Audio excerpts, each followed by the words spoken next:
Hello? Yes, hello. Is this Rose? It's Rose, Mofong. It's Rose. More Rose. This is Queen Tatelicious. How are you, sweet? I was Taurus and Skukunzwa. Enda kukunzwa manje. Njuwe waramba kana kila tipa kasara vanhu.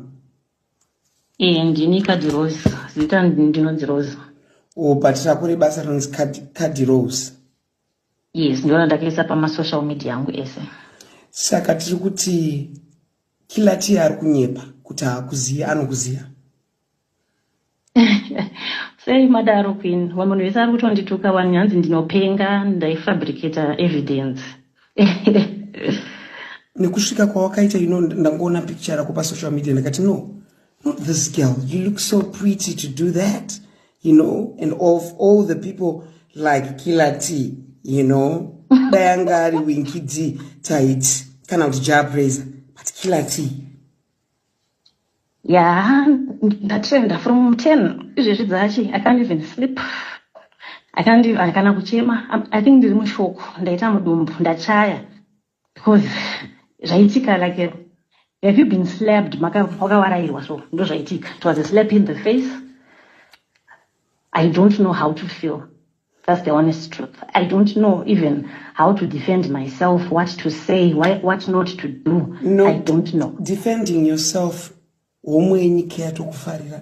because it's tikaona nyaka. Before netumbonzwa story yako, ndango, when you're a spiritual person, you know things before wataura ne source or whatever. I knew that something was fishy.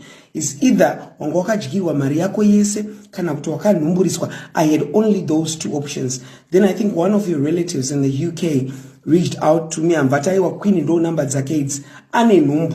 So let's start from the beginning. Makatanga kudana na Killer T. You are very sure takadana naye. Because right now taku clear conscience tevanu.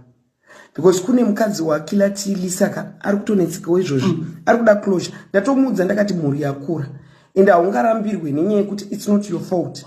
Killer T ndiye aifana kuvhara zipi rake, iwewe wakangoonawo mukana wekudana necelebrity and it's not your fault. Continue dear. Makatanga kudana rini? This is what happened. I think way back when Jinimbi was still alive. Yo.